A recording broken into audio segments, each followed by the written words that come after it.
The Multitask Billionaire. It is very unlikely that you haven't heard the name Elon Musk before. And how wouldn't you? He is one of the brightest visionaries of our time among other titans like Howard Hughes, Steve Jobs, and Bill Gates.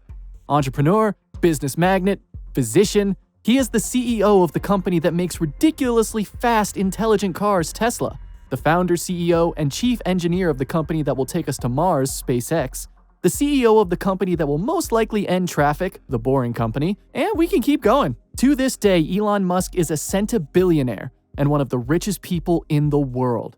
However, did you know that before he used to work in these companies, Musk was fired as PayPal CEO while he was on a holiday? Yep, you heard that right. And it was also the right thing to do.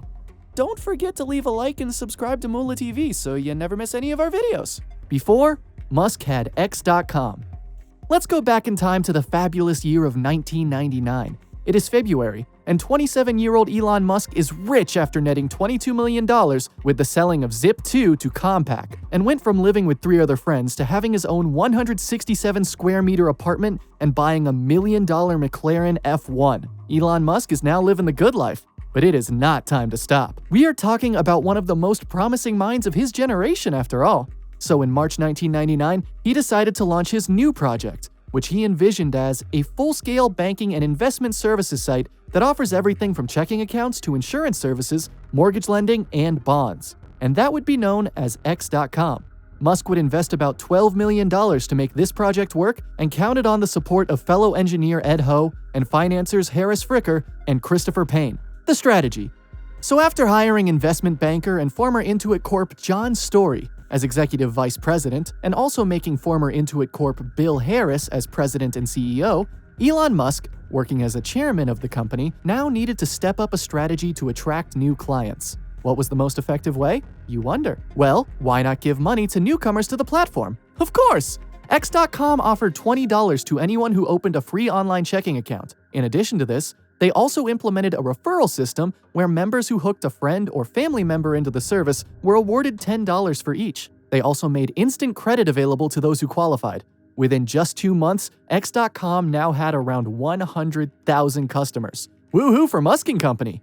But then, problems came. Things would get a little bit tough, however. Thing is, cash incentives were actually not enough to ease the fears of the consumers when it came to virtual banking. Also, the platform's initial design had loopholes that facilitated fraud. According to Forbes columnist Elizabeth Corcoran, X.com conceded that it had designed its system in a way that made it too easy to siphon other people's money into an X.com account from traditional bank accounts. X.com detected about half a dozen questionable transfers, and the money was returned. So clients would have to submit a canceled check if they planned to withdraw money from an account to prevent this from happening. Also, around 6 months from launch, a power struggle ensued between Musk and Fricker, which resulted in Fricker threatening to leave the company if he was not made CEO. Fricker's threat would not be successful, and he would end up leaving the company with many other key people and engineers. Ouch. The only right way is forward. The turbulence caused by these events was quite problematic, but Musk is not the kind of person that falters easily. So, the next logical step was to work on the company's growth and position the company in the top position. And what better way to do both things than merging with the fiercest competitor at the time, Confinity, which had been founded by Peter Thiel, Max Levchin, and Luke Nosek before X.com even existed. There is no PayPal without Confinity.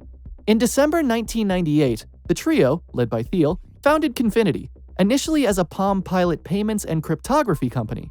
The main idea came from Max Levchin, software engineer who graduated from the University of Illinois. He would come to recruit most of the engineers, while Thiel would recruit most of the initial interns who were also part, like himself, of the Stanford Review, a student-run newspaper part of Stanford University.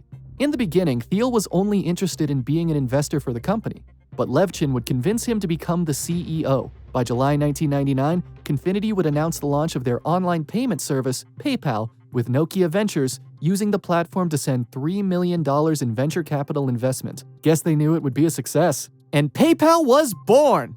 The first version, at least. 4 months after the announcement, PayPal would finally be launched to the public.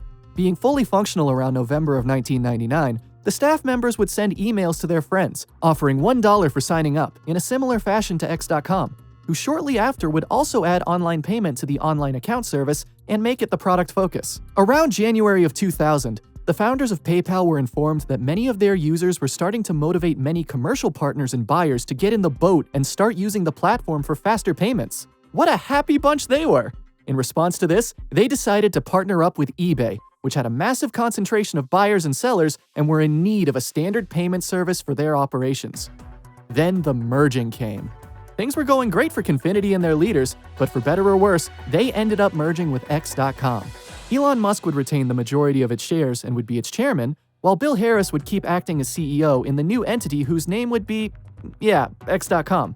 This decision was made because X.com was thought to convey a broader long-term potential than Confinity or PayPal. Talk about bad choices, huh? In reality, many of the customers believed that the name alluded to pornography and was pretty vague.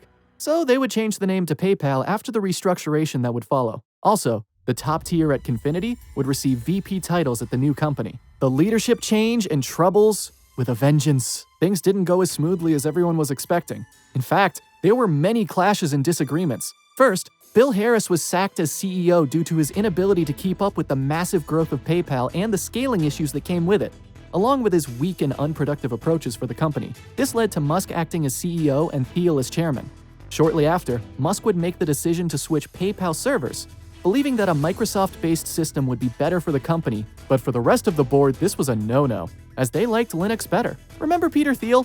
Well, he also became immensely frustrated with the micromanaging loved by Musk, as well as with the disagreements over technology and branding. So in October of 2000, while Elon Musk was en route to Australia for a 2-week honeymoon trip, and also to meet new potential investors, Thiel and Levchin orchestrated a coup. Harsh. Would that be considered backstabbing? That's gotta be backstabbing, right? When Musk got back from his trip, he learned that he was ousted from CEO and replaced by Peter Thiel. It definitely seems like backstabbing.